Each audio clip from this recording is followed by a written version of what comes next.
Basically, from a leadership standpoint, being in the National Parliament, we have this dark place in society, and this is where we have social-related violence. We have women, children, the elderly getting butchered, getting massacred, getting mutilated, maimed, and this continues to proliferate throughout the Highlands region.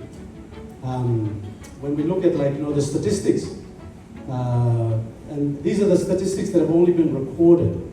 For example, in 2023, we had recordings of 600 plus SARV-related incidents, 120 deaths of women because of social-related violence.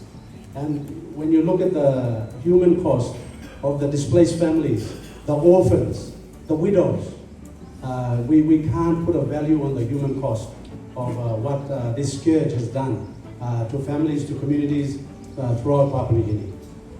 So this is so important, and the only way that we will be able to effectively eradicate SARV from our communities, from our vernacular, so it's no longer part of our talk pisin or talk less. And we this mindset, and we completely get rid of SARV and socially related violence in our communities is when we have total leadership backing by the government.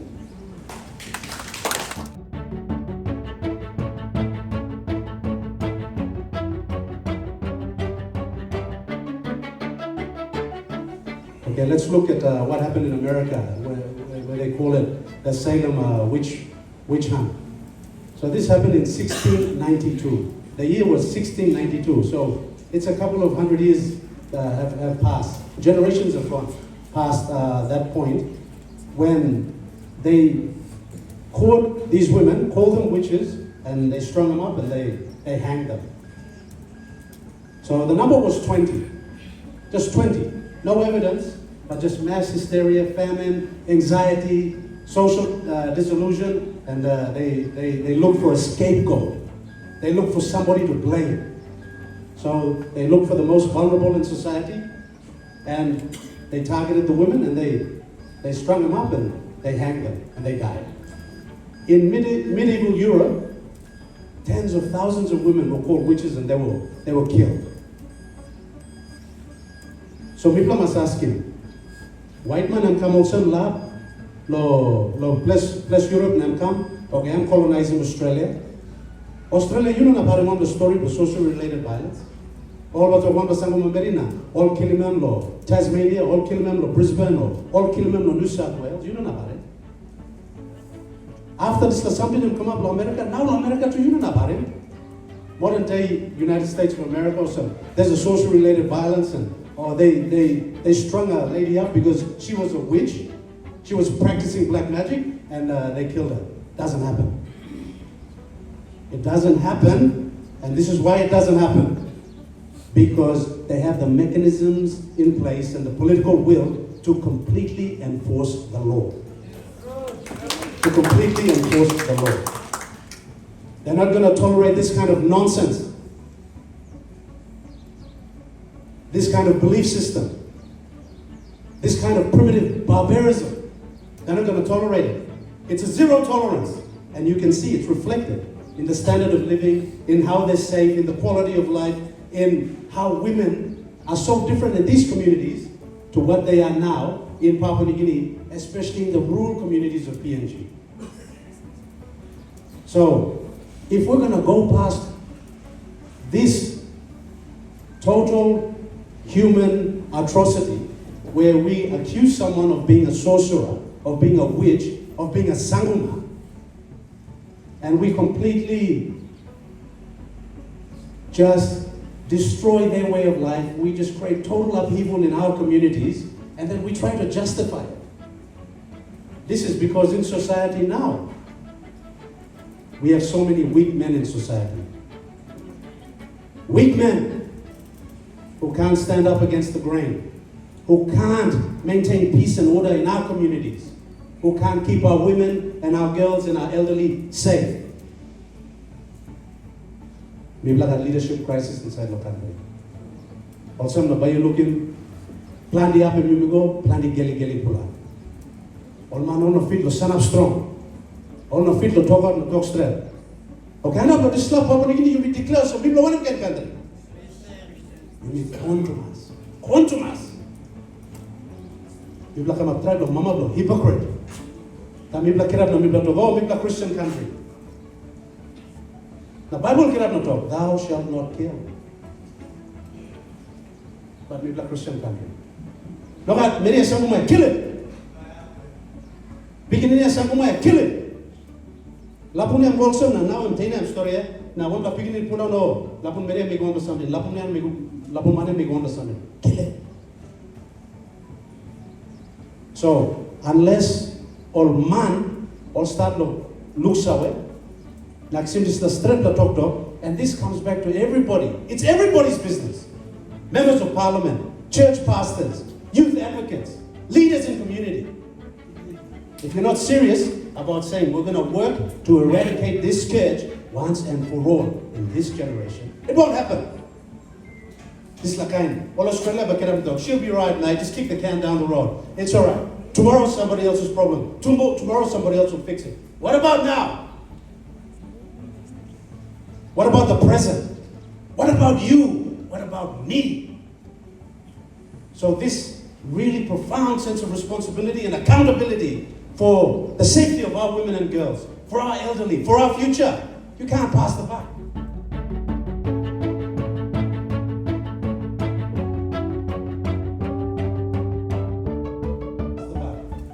So when I look at our policemen, our policewomen, I look at the sexual violence unit, I look at this response mechanism, they need all the funding and then some.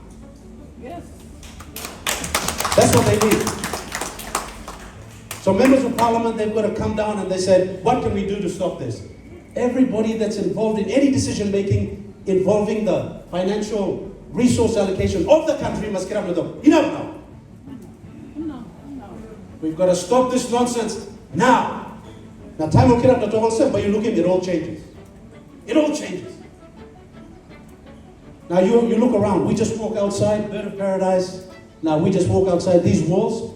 You go to a local corner, you go to a market, Segu market, any corner here, you will see complete congestion. We've got a youth bulge pandemic. Man, I'm very big rise. Now no got work blow, no got tomorrow blow, no got opportunity blow. If we don't start to intervene and effectively deal with the youth right now, we will replace proper education, proper advocacy, proper tutelage with violence. With violence. This is what's going to happen. They will know to do nothing else except come and replace all the virtues, replace all the good teaching with violence. It's a serious issue. It's our problem. No problem law white man, no problem law Australia, no problem law America, no problem law China, no problem law Japan. Problem law you and me law here now.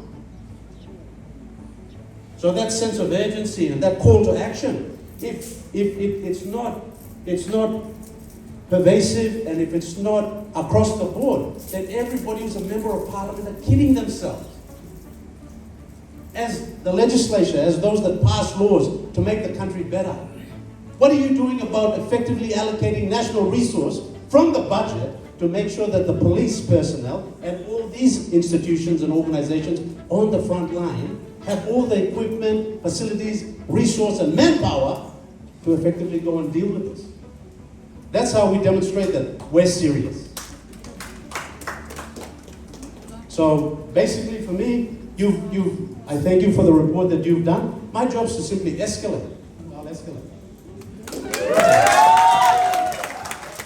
On behalf of the opposition, as the opposition leader, directly dealing with the Prime Minister and the government and all these good ministers, we'll have to escalate. We'll have to make sure that SARV and the good work that you're doing as frontline workers gets the primacy and the recognition and the funding support that you need to continue to do the good work that you're doing. Because no one else is going to come in.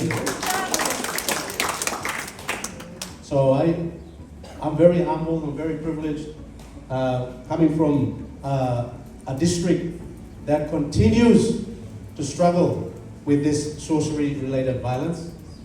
And we put a zero tolerance to this kind of nonsense in the district. As far as the message to all people of Trabe is that unless we stop this, we're telling everybody else that we're not serious about development. We don't want water supply, we don't want roads, we don't want health, we don't want education, we don't want government service. We just want to continue to live as primitives and continue to say Sanguma Sanguma and Biblakim Sanguma. So that's my attitude. So on to all Sawa. So if we see that there's any social-related violence in any ward, in any community, then we have to just stop everything, get the full force of the law, and that's my former PBC sitting right here, ACP Eben and Nili. So he knows full well, outstanding policemen, outstanding police, and that's what's required in these communities. That's what's required.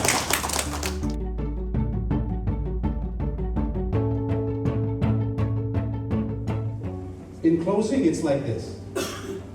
When you all come together and you recognize that there's a serious issue and you're already sacrificing on the front line, and what the gentleman said from Goroka and also from Simbu, this is a high-risk thing that you're doing. Because everybody that steps up and goes against this, you go against the grain. No kantin all the member of parliament too, all kira to talk mipla Christian country na dislakaina, all lotuna, all looks out all 10 commandments, also the scripture and verse that dislakaina. Some lotu believe for some mustard. Eh, all believe for some mustard. So time people set up no kira to talk better inside the parliament, calling out there. Now you not laugh, but you not sound so we talk, thank you, no kind leader, Blomika, also senior statesman, Honorable Robert Atiafa, who championed the cause in Higanofi for Eastern Highlands. You know, this is what's required, leadership in action. Leadership in action. So what I'm just like you in report, we very privileged to come to look so strong the work you're making. I was with Tribal Foundation, Mr. Gary Boston down in Moresby. Mitla wok lo story na story lo plenty heavy come up lo Trabe na Simbu na I'm wok lo talk so we talk thank you. Thank you for reminding me that still there's so much work to be done, and this not only applies to Simbu but it applies across the board. And the thing that I see, human nature doesn't change. Human nature hasn't changed in Australia, in Europe, in America. They had these issues hundreds of years ago, and now they don't have them anymore. And the reason is because they've effectively enforced the laws that their parliaments have passed, that their governments have passed, and that enforcement mechanism is so effective. Now, if we're going to get rid of social-related violence and make sure that there's no more victims and it stops here, this is what we've all got to advocate for. We've all got to advocate for more funding support for the police, for the prosecutions, for the response units, for all the organizations involved in the front line, so that you can continue the good work that you're doing. I'm very humbled to be here, and I take this, and I think they agree too. I take this report wholeheartedly, just to give full assurance to everybody here that I will escalate and bring this straight to the good Prime Minister's attention, and make sure that you get a response and then you get the support that you need so you can continue the very, very important, risky work that you have already been doing. With that, God bless you all, and let's continue the good work that you've been doing, and thank you very much for having me. Thank you.